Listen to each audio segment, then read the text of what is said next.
हरि ओम। श्री परमात्मने नमः।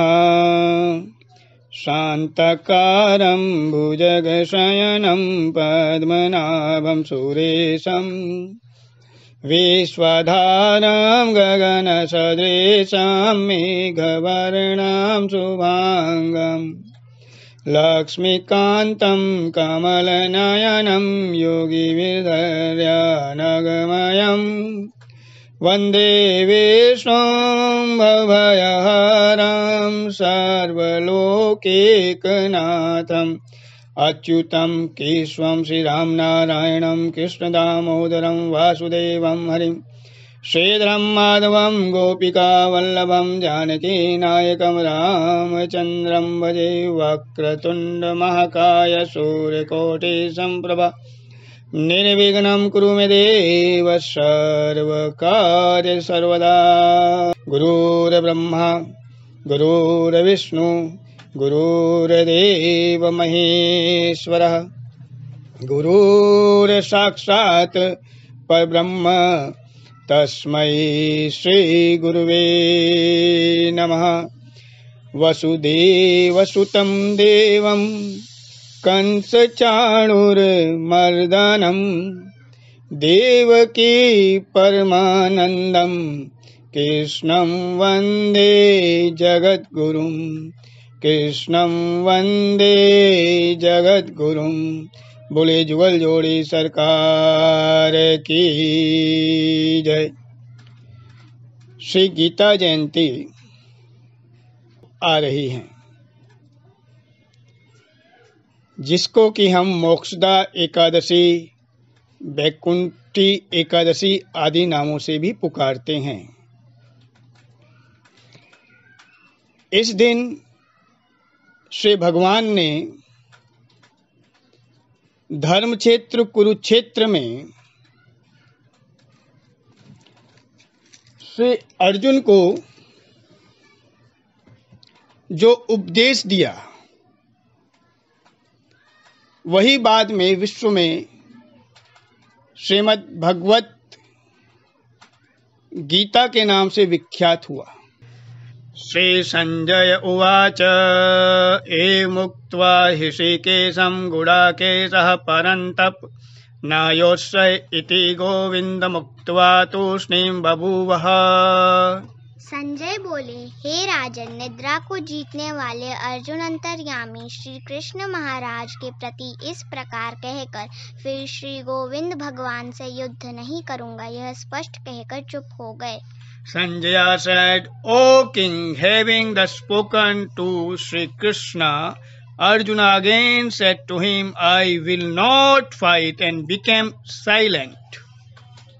अभी हमने जिस श्लोक का पाठ किया वो श्रीमद् भगवद गीता के दूसरे अध्याय का 9वां श्लोक है। श्री गीता जी की श्लोकों के भावों पे जो हम चिंतन मनन कर रहे हैं, उस श्रृंखला की यह तीसरी कड़ी है। इससे पहले कड़ी में हमने श्रीमद् भगवद गीता के पहले अध्याय के पहले श्लोक का अध्ययन किया और उनके भावों का मनन किया। अब इसी धारा को आगे बढ़ाते हुए हम आज श्रीमद् भगवद गीता के दूसरे अध्याय के 9वें श्लोक का मनन करते हैं। पहले 2 श्लोकों का जो हमने चिंतन मनन किया, उनके वीडियो आप देख सकते हैं। अब इस दूसरे अध्याय के 9वें श्लोक में अर्जुन भगवान से कहते हैं कि भगवान, मैं युद्ध नहीं करूंगा, स्पष्ट कह देते हैं, एकदम। जैसे बच्चा कहता है ना मैं ये काम नहीं करूंगा, उसी प्रकार एकदम स्पष्ट कह देते हैं कि मैं युद्ध नहीं करूंगा। जबकि 7वें श्लोक में वो भगवान से पूछते हैं कि भगवान, मेरे लिए जो उचित है वो आप मुझे बताएं, आप मुझे शिक्षा दीजिए। इस श्लोक का विस्तृत वर्णन पिछले वीडियो में है, आप देख सकते हैं। अब आप सोचिए, कल्पना कीजिए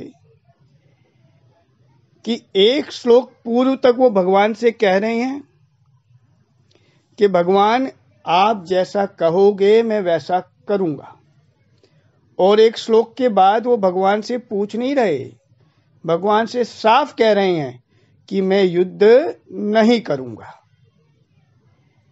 देखिए मन की कितनी विचित्र स्थिति होती है। अर्जुन जैसा व्यक्ति भी जब क्षण क्षण में विचलित हो जाता है, तो हम विचलित हो जाएं तो इसमें कोई बहुत बड़ी बात नहीं है, इसमें कोई हैरानी वाली बात नहीं है। अब जैसे बच्चा हर पल अपनी बात बदलता है कि नहीं मुझे ये चाहिए, नहीं मुझे ये चाहिए, नहीं आप जैसा कहोगे मैं वैसा कर लूंगा, नहीं जब आप ये कहोगे या ये करोगे तब मैं ये कहूंगा और ये करूंगा, ऐसे ही अर्जुन है। तो इस विश्व के महाभारत में हम सब अर्जुन हैं।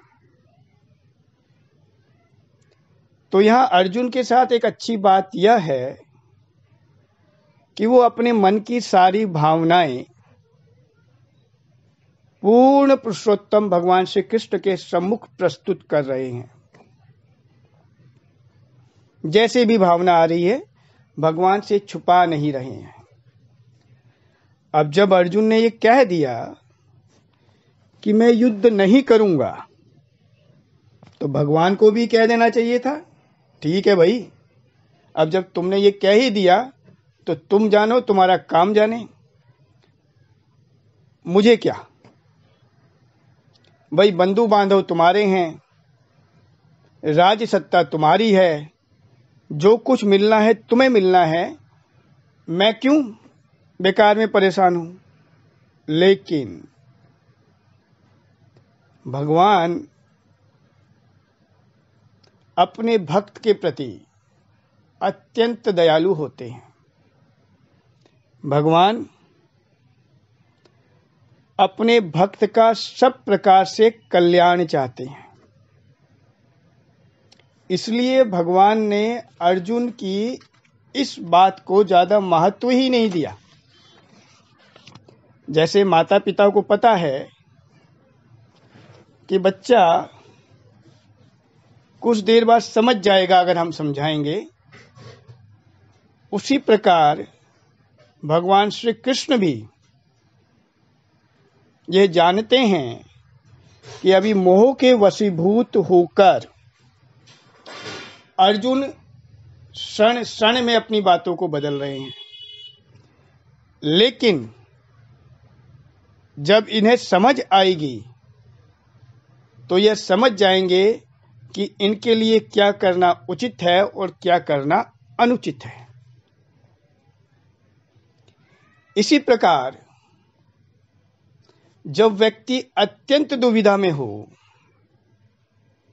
कि मैं क्या करूं क्या नहीं करूं, किससे पूछूं किससे ना पूछूं,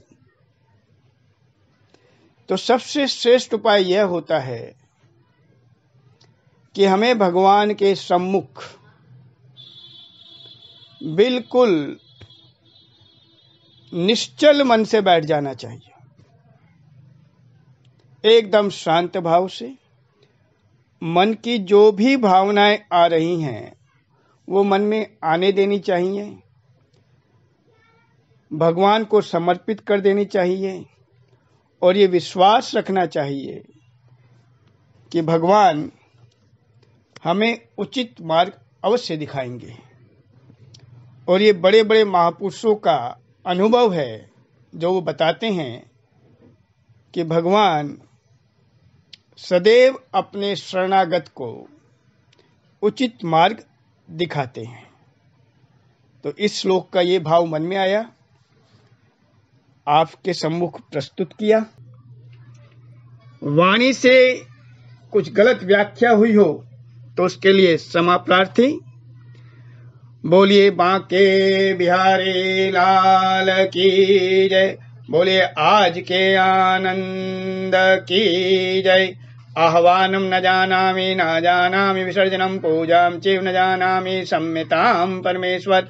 मंत्रहीनं क्रियाहीनं भक्तिहीनं सुरेश्वर, यत्पूजितं मया देव परिपूर्णं तदस्तु मे। जय जय श्री राधे, जय जय श्री राधे, जय जय श्री राधे श्याम। बोले जुगल जोड़ी सरकार की जय। श्री हरे नमः, श्री हरे नमः, श्री हरे नमः। बहुत बहुत आभार।